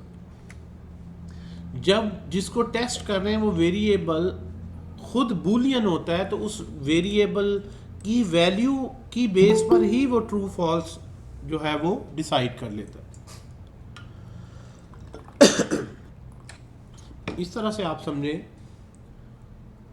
और सर ये जो मतलब मैं आपके लिए आसान एग्जांपल एग्जांपल देता हूँ। देखें, इस तरह से समझें, ये इफ है जिसके बाद मैंने लिखा है जी स्टेटमेंट 1 चलनी है या स्टेटमेंट 2 चलनी है, ऐसे ही है ना। अब यहाँ पे आपने ये रटा हुआ कि कंडीशन होनी चाहिए हमेशा, इक्वल टू, लेस देन। लेकिन क्यों कंडीशन होनी चाहिए ये सोचा आपने? कंडीशन इसलिए होनी चाहिए, जिस तरह मैं कहूँ जी x is greater then 9, condition हमेशा आंसर क्या देती है? ट्रू या फॉल्स। तो अगर वो वेरिएबल ही मैं ऐसा लिख दूं, किसी चीज का स्टेटस है जो खुद ट्रू या फॉल्स है, कि वो अगर वो एक्टिव है तो ये आए, तो उस वक्त मुझे इसको टेस्ट करने की जरूरत नहीं है ये क्या है। वो बाय डिफॉल्ट वो वेरिएबल आपको डायरेक्ट कंडीशन की तरह बूलियन ही आंसर दे रहा है।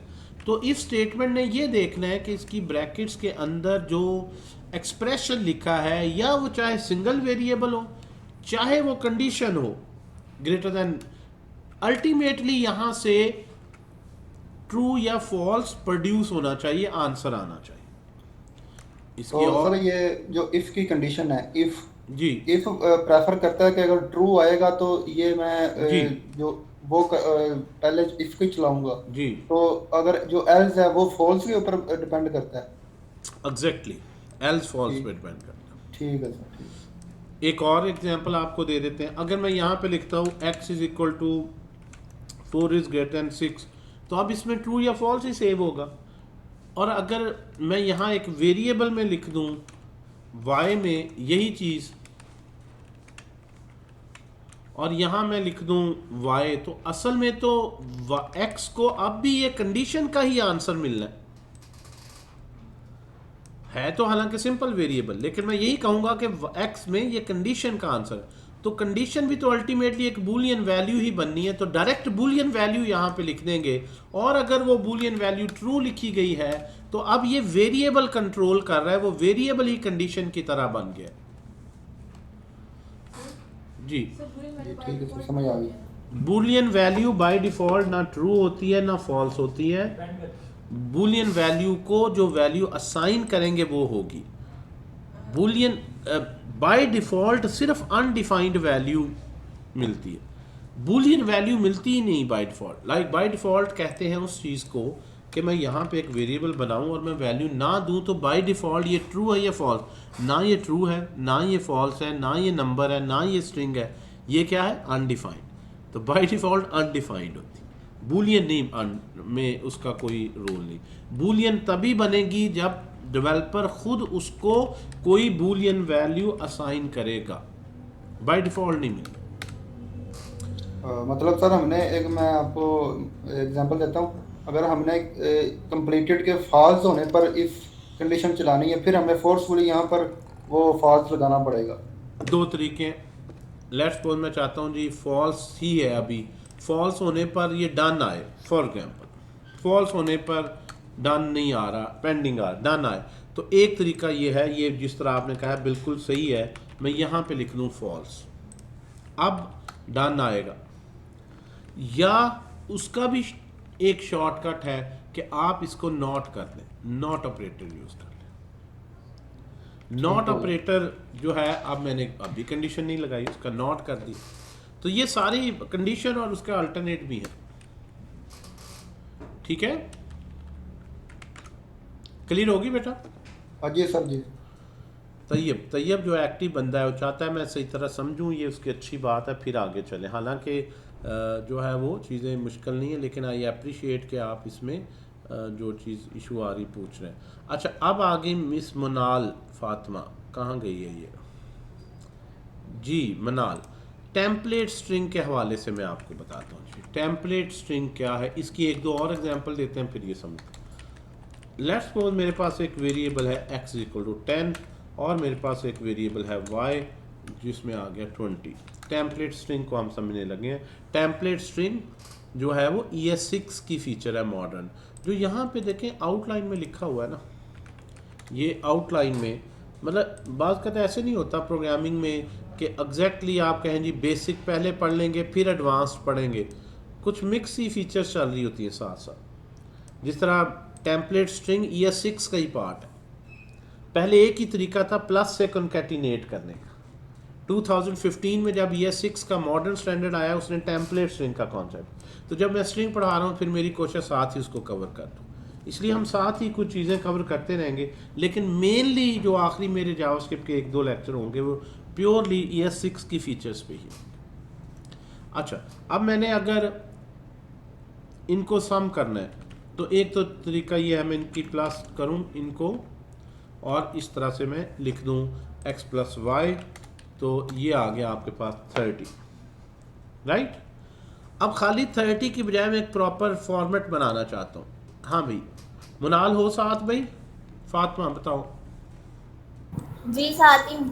अच्छा, अब यहाँ पे बेटा इस तरह से है, अगर मैंने पूरा फॉर्मेट बनाना है कि मैं चाहता हूँ इस तरह से मैं लिखूँ सम ऑफ 10 and 20 is 30 और फिर फुल स्टॉप, मैं इस तरह से एक प्रॉपर फॉर्मेट में प्रॉम्प्ट में मैसेज में आंसर देना चाहता हूँ, ना कि खाली 30 इस तरह से लिखा है, प्रॉपर तरीके से यूज़र को हम गाइड करें। तो उस सूरत में दो तरीके, एक तरीका तो ये है कि मैं प्लस ऑपरेटर यूज़ करूँ कॉन्कैटिनेट करने के लिए, कि सम ऑफ, इसी को ले जाए, इसी को मैं ले आता हूँ यहाँ पे, इसमें जहाँ जहाँ पे एज इट इज़ स्ट्रिंग आ रही उसको डबल कोट्स में करूँ, फिर प्लस करूँ और 10 की जगह x वेरिएबल स्ट्रिंग ख़त्म कर दूँ, फिर दोबारा कॉन्कैटिनेट करूँ स्पेस के साथ एंड, फिर प्लस ये इसकी जगह जो भी y की वैल्यू है, फिर इसको कॉन्कैटिनेट करूँ। इसमें हमें बहुत से जी ऐसे ही किया हुआ है हमने, ऐसे ही किया जी हुआ जी है। इसमें आपको बहुत दफ़ा ये स्ट्रिंग को ओपन एंड क्लोज करना पड़ता है, इसमें कोई ख़राबी नहीं है, ऐसे भी आप कर सकते हैं, लेकिन इसमें देखा आपने बहुत दफ़ा आपको स्ट्रिंग को ओपन एंड क्लोज और दरमियान में वेरिएबल इंसर्ट करने पड़ते हैं। जी जी सर जी ये मॉडर्न ये गार्ड को कहेगा टिश्यू तो देगा। जी बेटा। जो मॉडर्न फीचर्स हम यूज़ कर रहे हैं, जी ये वेबसाइट की रैंकिंग में कोई रोल प्ले करते हैं? देखिए एज सच डायरेक्टली नहीं कोई रैंकिंग में ये रोल प्ले करते, इनका उससे ताल्लुक नहीं। आपके पास जो कोड लिखना है ना उसमें रैंकिंग इस तरह से नहीं ये कंट्रीब्यूट करते, लेकिन अगर आप एफिशिएंट लॉजिक यूज़ कर रहे हैं, शॉर्ट यूज़ कर रहे हैं, तो पेज की रैंकिंग में सबसे अहम पैरामीटर स्पीड होता है, इसकी एफिशिएंट रेंडरिंग होती है, क्विक नेक्स्ट पेज डिस्प्ले करना होता था। इनकी वजह से क्योंकि वो चीज़ें सारी आपकी वेबसाइट पे आती, उससे फ़ायदा होता है। ये डायरेक्ट नहीं, इनडायरेक्टली बिल्कुल बिल्कुल फ़ायदा। फिर लार्ज कोड को हैंडल करना ईजियर होगा, रीडेबिलिटी बढ़ती है, मतलब बहुत बड़े एडवांटेज है। ठीक है, तो हर चीज़ जो है वो अल्टीमेटली उससे लिंक होती है। लेकिन मैं कहूँ जी महज इसलिए मुझे रैंकिंग में फ़ायदा होगा मैंने मॉडर्न फीचर जावास्क्रिप्ट के यूज़ किए, ये गलत है। हम ये कहेंगे मॉडर्न फीचर्स यूज़ करने से हम बेहतर, एफिशिएंट, शॉर्ट, कॉम्पैक्ट लॉजिक लिख सकते हैं, उससे हमारी रैंकिंग भी बेहतर होगी। इससे हम लार्ज प्रोजेक्ट को बेहतर तरीके से हैंडल कर सकें। मतलब इस तरह के एडवांटेजेस हो गया। अच्छा जी, अब इसको टेम्पलेट स्ट्रिंग में कैसे लिखेंगे देखें। पहले इसकी आउटपुट देख लेते हैं। 30 की बजाय मैंने ये लिखा सम ऑफ, अब भी देखें 10 जो है यहाँ पे एक स्पेस रह गई, क्योंकि वो इकट्ठा एज व्यू नहीं आता तो ज़रा मुश्किल होता है लिखना।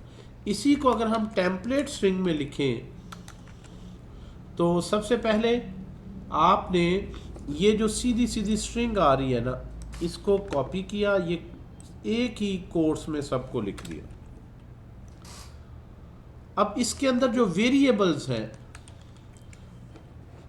10 की जगह जो भी वैल्यू मैं चाहता हूं वो आए, तो जहां जहां वेरिएबल है उसको आपने डॉलर और कर्ली ब्रेसेस के अंदर लिखा। ये टेम्पलेट स्ट्रिंग है। 20 जो है उसको डॉलर और कर्ली ब्रेसेस में लिखा। आप ये कह रहे हैं, इसको पढ़ना आसान है, सम ऑफ जो भी x वेरिएबल की वैल्यू है एंड जो भी y वेरिएबल की वैल्यू। स्ट्रिंग की कंटिन्यूटी चल रही है लेकिन स्ट्रिंग के अंदर वेरिएबल्स एम्बेड कर दी। इज और इसकी जगह क्या लिख दिया, इवन एक्सप्रेशन भी लिख सकते होते हैं, कोई फॉर्मूला, कोई function call x plus y. ये जो इसके अंदर लिखा है ये एक्चुअली प्लस करेगा, न्यूमेरिकली इनको जमा करेगा और इसका आंसर लिखेगा।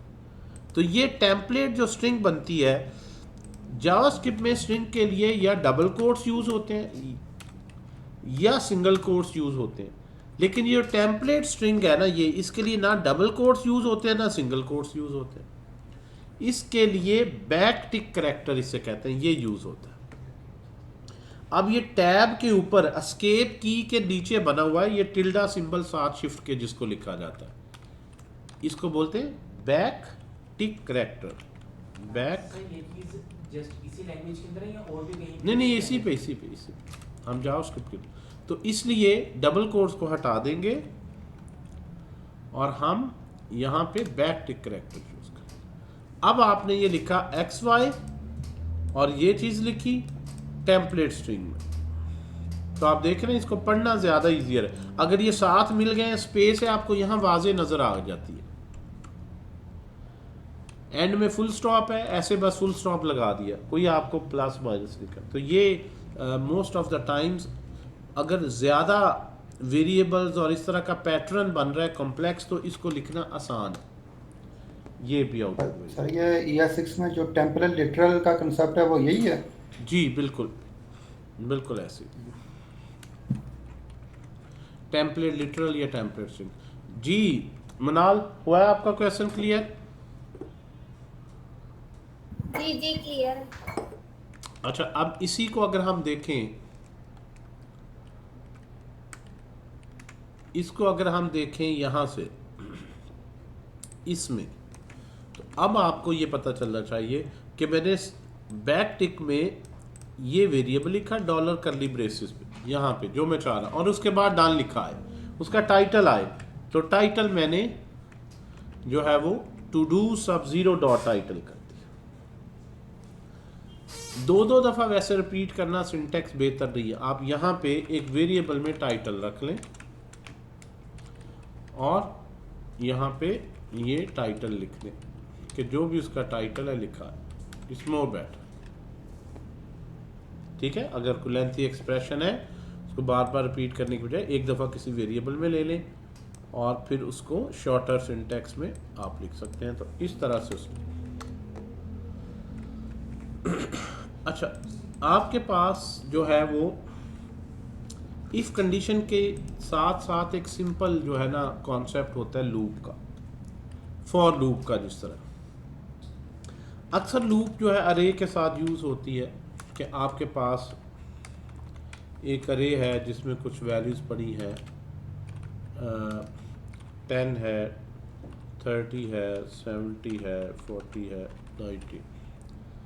आपने हर वैल्यू में 5 का इंक्रीमेंट करना है, उसको प्रिंट करना है। तो आप फॉर लूप लगाएंगे, let i is equal to 0, 0 से इंडेक्स शुरू होता है, i is less than array dot length तक चलते जाएं और एक एक स्टेप आगे चलते हैं और हर दफ़ा प्रिंट करें 5 प्लस करना है कि जो भी अरे का ith इंडेक्स है उसमें प्लस क्या कर दो 5। ठीक है जी।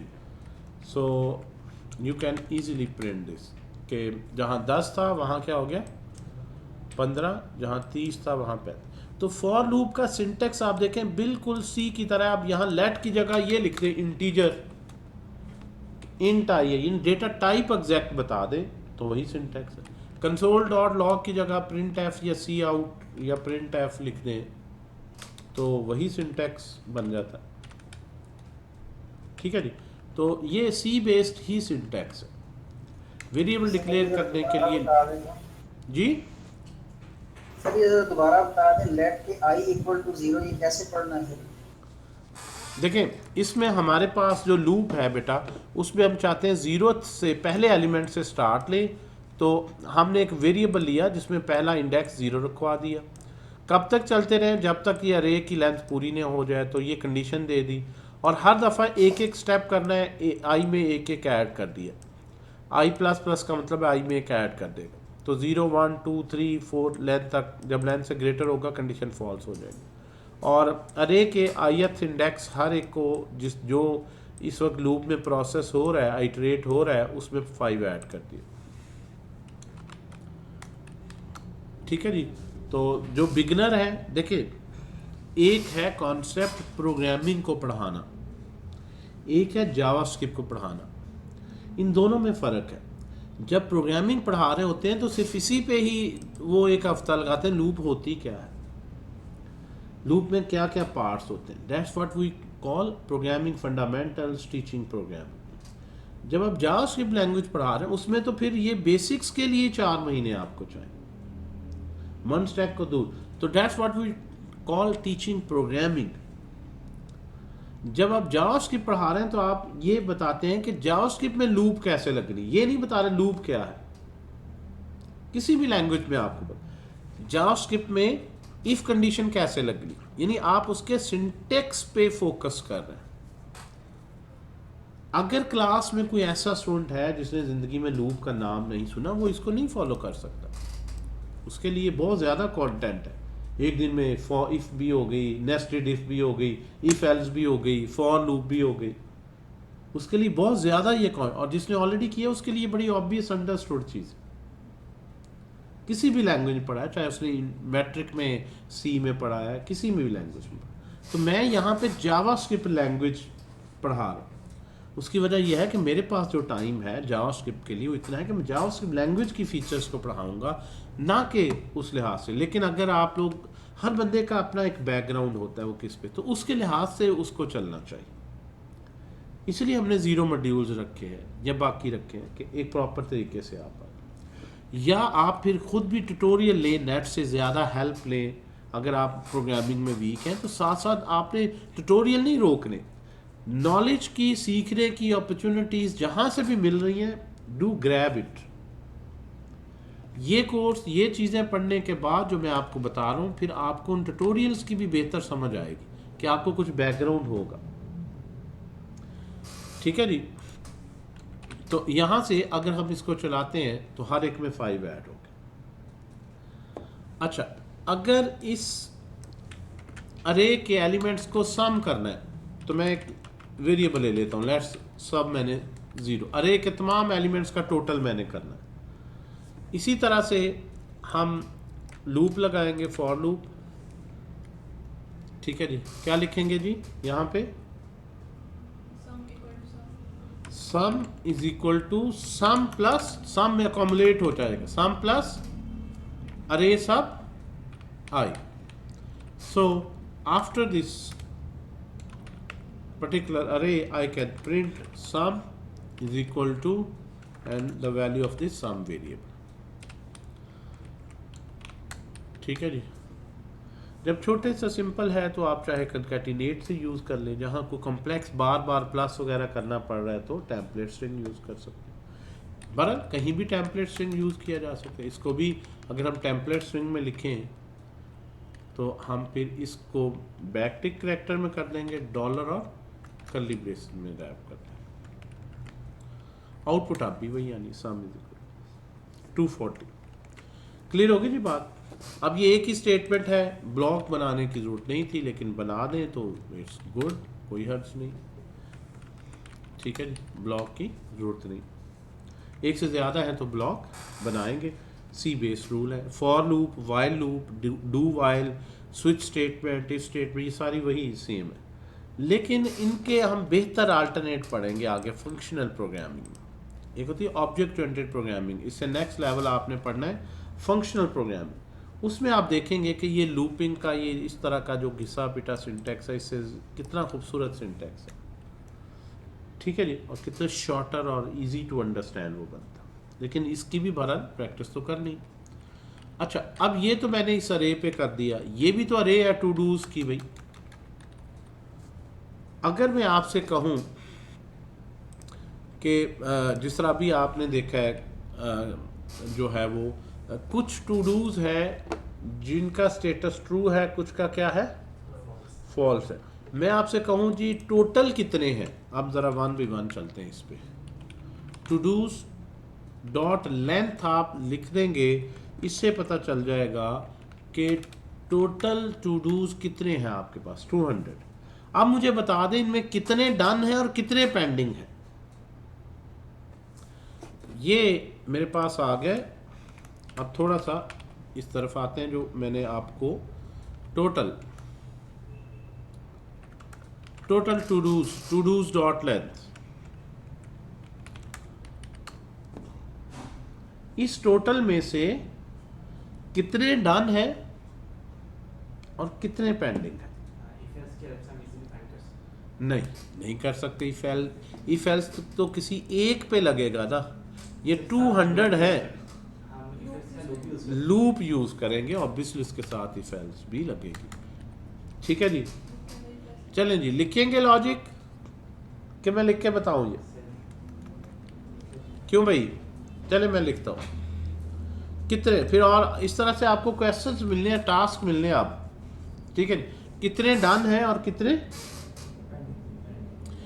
इसकी रियल लाइफ एग्जांपल क्या है, आपका ऑर्डर आ रहे हैं, अक्सर ऑर्डर में स्टेटस बताते हैं कि यार कितने रह गए हैं, कितने ऑर्डर चले गए हैं।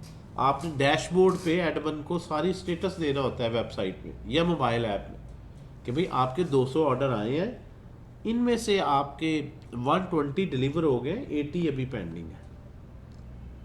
हर एक का स्टेटस आपने सेव किया, तो टू डूज हो, ऑर्डर्स हो, कोई भी। ठीक है ना। तो इस तरह की आप लॉजिक बिल्डिंग करेंगे तो आप देखेंगे आगे आपको कितनी हेल्प करेगी। जी, हम यहाँ पे एक वेरिएबल लेते हैं। ऑब्वियसली आपने टोटल सेव करना है, तो हमने डन का ले लिया एक वेरिएबल, इनिशियली 0 कह दिया, और एक पेंडिंग का वेरिएबल ले लिया जिसमें पेंडिंग काउंट करेंगे, उसको भी 0 से इनिशियलाइज कर लिया। फॉर लूप लगाई, let i is equal to 0, i is less than, जी क्या लिखेंगे, todos dot length i plus plus. अब यहाँ पे ब्लॉक में मैंने हर एक टू डू को लेना है, हर एक टू डू को या उसको डन के खाते में डालना है या पेंडिंग के। अगर वो डन है तो डन वाले को मैं प्लस प्लस कर दूंगा, अगर वो पेंडिंग है तो पेंडिंग वाले वेरिएबल को प्लस प्लस कर दूंगा। इस तरह लूप में 1 by 1 चलेंगे। तो यहाँ पे हम लिखेंगे इफ टू डूज सब i, जो इस वक्त टू डू लूप में आयत है, उसका डॉट कंप्लीटेड स्टेटस ले लो। अगर ये ट्रू है तो डन को प्लस प्लस कर दो, अदरवाइज पेंडिंग को प्लस प्लस कर दो। इतनी छोटी सी लॉजिक, हर एक टू डू लो based on his completed value, इधर add done plus plus, do done plus plus और पेंडिंग प्लस। तो पहले को लेगा उसके कंप्लीटेड की बेस पर इसे ये दोनों में से दोनों नहीं प्लस प्लस हो सकते, क्योंकि इफ एल्स है, एक ही चलनी, स्किप नहीं कोई हो सकता। तो हमेशा या वो डन में जाएगा या पेंडिंग में। तो ज़ीरो कितनी दफ़ा प्लस प्लस हुआ, कितने टू डूज के लिए कंप्लीटेड हुआ, वो यहाँ से आ जाए कितने।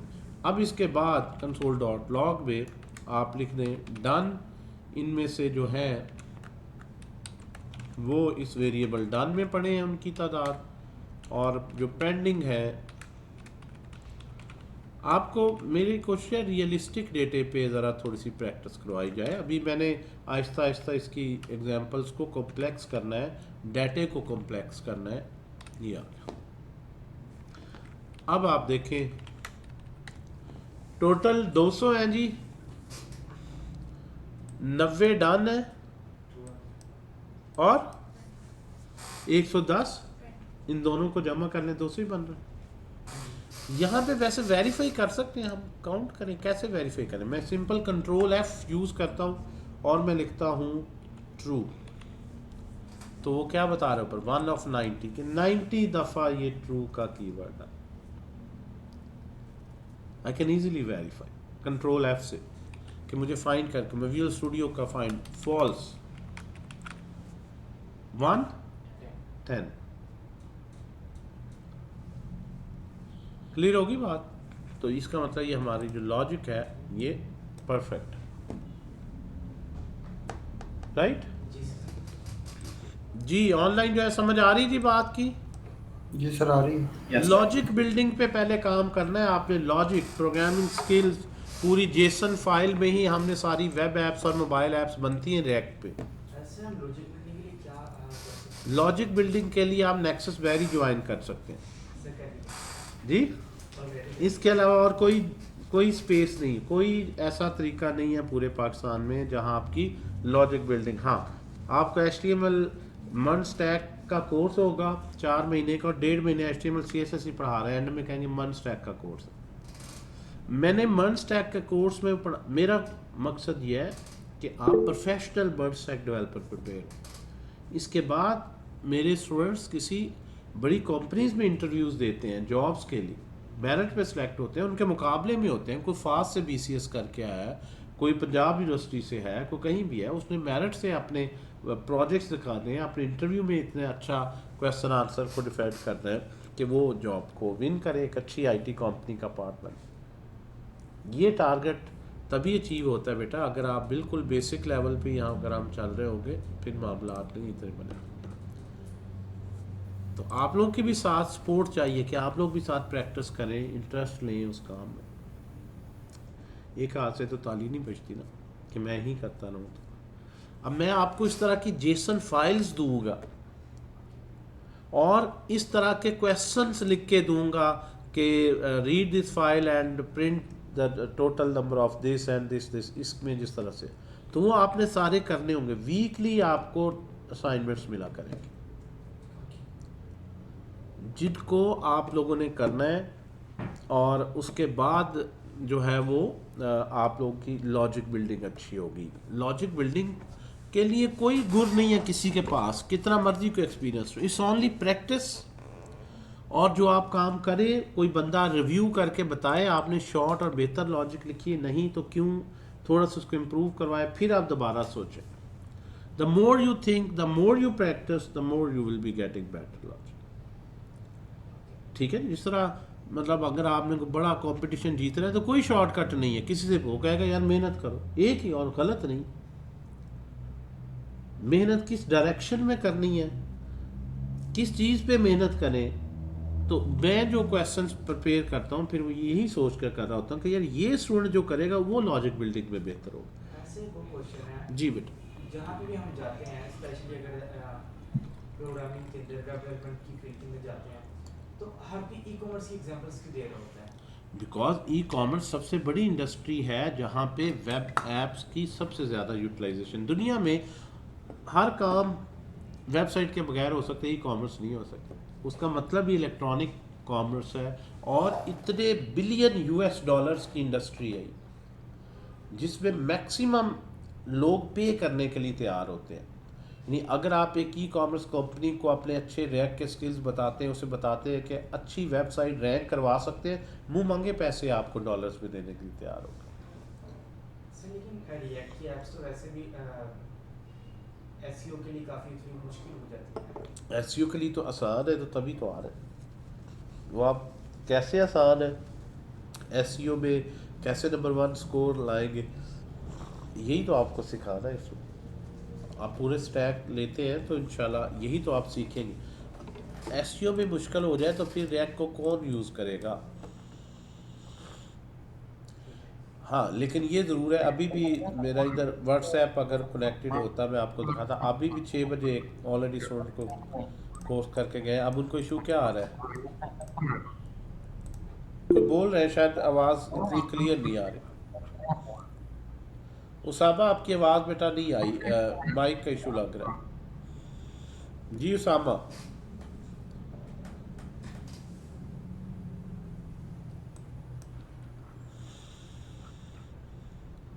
बहरहाल अभी तो पढ़ते जाएं यार। अभी आप right now you are in a zero level, ठीक है जी। अभी तो statement, for loops, template string, JSON का डेटा कैसे लोड करना है, अभी आप लोग बेसिक इसको पढ़ते जाए। जो जिस रोड मैप पे मैं चला रहा हूँ, जो टास्क दे रहा हूँ, उसको मेहनत से करें। इंशाल्लाह आपको आपके सारे क्वेश्चन जैसे जैसे चलते जाएंगे वो क्लियर होते जाएंगे, और आप खुद पर्सनली कॉन्फिडेंट फील करेंगे कि हाँ यार ठीक है, मैं ये रिक्वायरमेंट्स देख के बना सकता हूँ। ये खुद इंसान में फीलिंग आती है। अगर आपको ये इस तरह के मुझे वेब ऐप या मोबाइल ऐप चाहिए, तो रिक्वायरमेंट सुन के आपको पता चल सकता है कि मैं ये बना सकता हूँ कि नहीं, कितने को आप कॉन्फिडेंट हैं। तो जब आप प्रोजेक्ट्स करते हैं, प्रैक्टिस करते हैं, उस तरह की आपने चीज़ें बनाई हो, तो आप में कॉन्फिडेंस भी आता है। ठीक है सर, ये इससे पहले जो एग्जांपल आपने की है, सम किया सबको, वो थोड़ी सी इलेबोरेट कीजिएगा। सब तैयब लगता है आपका नहीं है, प्रोग्रामिंग से कोई इतना ज़्यादा नहीं रहा मोहब्बत। लो है सम का कि हमें कोई ना कोई एक वेरिएबल चाहिए। सम इस तरह नहीं होता कि सारे नंबर्स को ले और बस एक दफ़ा जमा करके बता दे।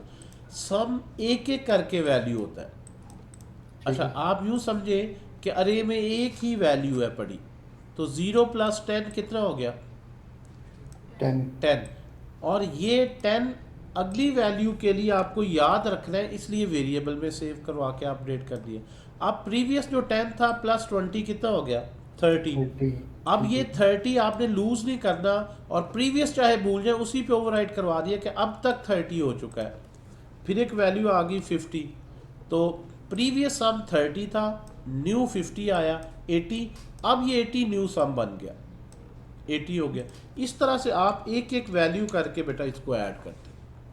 जी सर, ठीक समझ तो आ गया। एक एक वैल्यू करके आपके पास अरे से आती है, और आपको एक ऐसा वेरिएबल लेते हैं जिसमें आप इनका एग्रीगेट करते जाएं और उसको सेव करते जाएं, और हर एग्रीगेट प्रीवियस एग्रीगेट प्लस इससे होता है। अच्छा, अक्सर मैंने देखा जो शॉपकीपर होते हैं ना, वो इस तरह से टोटल करते हैं, 10 + 20 30, 30 + 50 80, 80 + 30 110, 110 + 60, यानी इस तरह से वो अपने जेन में प्रीवियस टोटल का 2 का करते हैं, जेन में एक टोटल रखते हैं, अगले को लाते हैं, टोटल अपडेट करते हैं, इस तरह चलते जाते हैं। तो ये लूप भी शायद उसी पैटर्न पे ही चलती है, one at a time, previous sum और अगली वैल्यू। अब प्रीवियस सम अपडेट हो गया, प्रीवियस सम।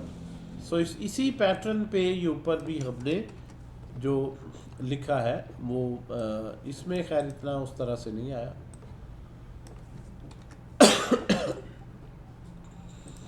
अच्छा जी, अगर मैंने थोड़ा सा लूप की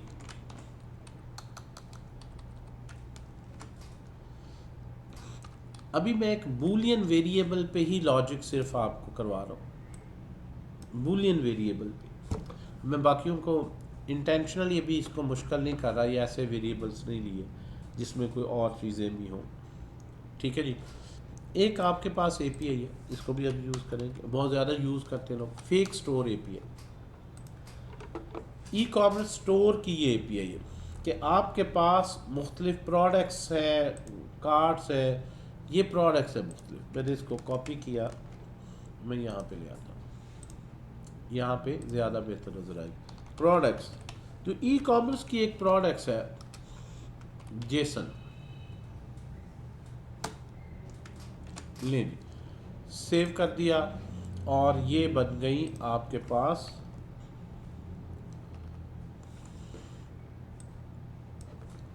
इसको राइट क्लिक करके ज़रा कर लेते हैं फॉर्मेट। ये अब आपने जिस पे ज़रा लॉजिक मैंने आपको देनी, पहले मैं टेस्ट करना चाहता हूँ। हर एक जो प्रोडक्ट है इसमें मुख्तलिफ प्रोडक्ट्स हैं, कितनी है 20 सिर्फ प्रोडक्ट्स हैं। एक स्टोर है 20 प्रोडक्ट, हर प्रोडक्ट का आईडी है, नाम है, उसकी प्राइस है, कुछ डिस्क्रिप्शन है, कैटेगरी है मेंस क्लॉथिंग, उसकी पिक्चर है और रेटिंग है 3.9। ये रेटिंग 3.9 कितने बंदों ने की? 120 बंदों ने रेटिंग की, जिसकी एवरेज 3.9 है। अब ई कॉमर्स में टिपिकल कहते हैं जी यार वो प्रोडक्ट दो जिनकी रेटिंग 3 से ज़्यादा है, जिसके रिव्यूज़ इतने से ज़्यादा आए हैं, जिसकी प्राइस इससे कम है, इससे ज़्यादा है, प्राइस वाइज सॉर्ट करके मुझे दो। आप कोई भी स्टोर खोलें, दराज का खोलें, अब ये जो लॉजिक है अगर हम लिखना चाहें दराज लेवल की कॉम्प्लेक्स और बड़ी ऐप बनाना चाहें तो आप देखिए इस पे किस तरह से काम होता है। यही वो प्रोडक्ट्स हैं, पिक्चर उसकी आपने इस तरह यूआई में सारे शो कर दी, आप सीख लें। लेकिन असल चीज़ ये कैसे लाएं कि प्राइस लो टू हाई मुझे सॉर्ट करके दिखाओ। अभी मैं प्रिंट करूँगा, सारी प्रिंट हो जाएंगी। अब नेक्स्ट मैं आपको ये सिखाऊंगा, ये सारे यही फिल्टर सब मिले दराज की कैसे लगा। मुझे वो प्रोडक्ट दिखाओ जिनकी रेटिंग 3 या 4 या इससे ज़्यादा है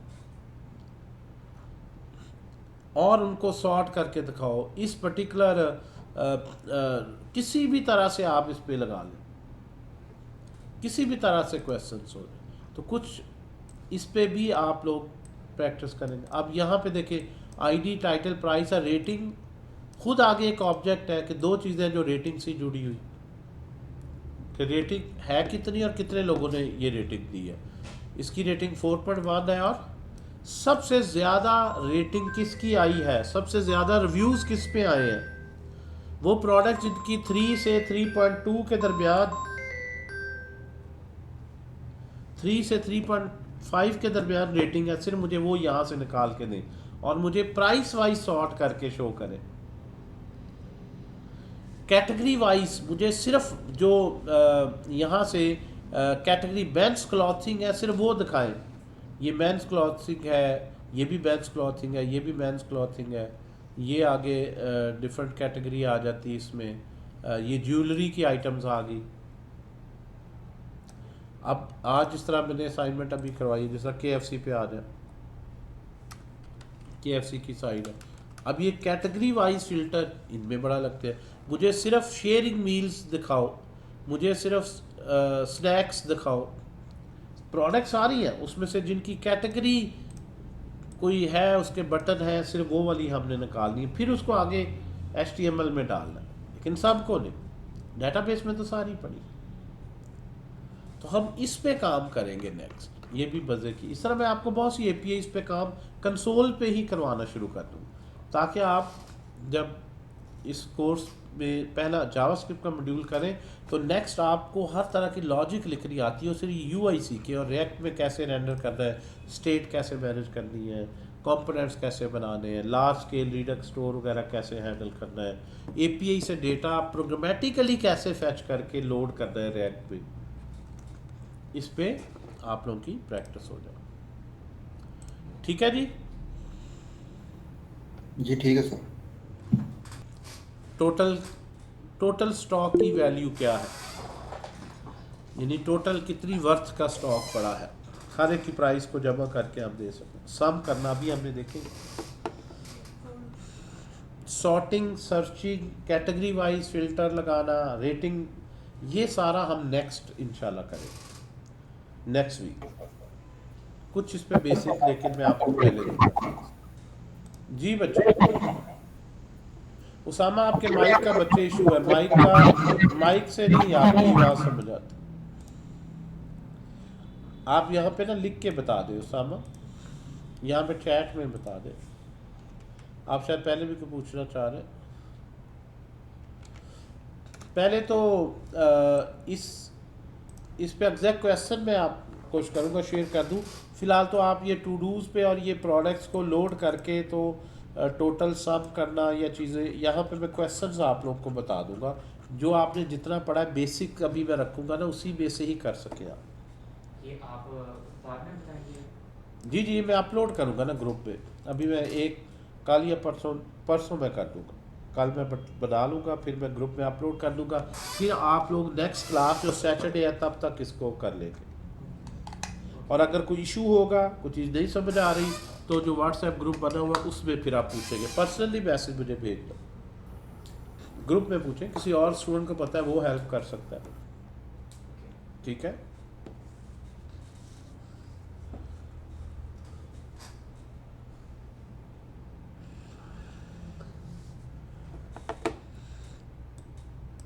प्लस और डॉलर दोनों कंकैटिनेट के लिए आप मैंने ये एक्सप्लेन किया, वीडियो दोबारा देख लीजिएगा, ना समझ आई तो ग्रुप में पूछ लीजिएगा। फिर प्लस और डॉलर में कंफ्यूज हो गए हैं ज़्यादा लोग, मुश्किल है कुछ कॉन्सेप्ट। ये सम वाली एग्जांपल मैंने इसलिए एक छोटी एग्जांपल पे वापस आया हूँ ताकि ये समझना आसान हो। कोई बात नहीं, अभी बिगनिंग लेवल पे है, हो जाएगा स्टूडेंट।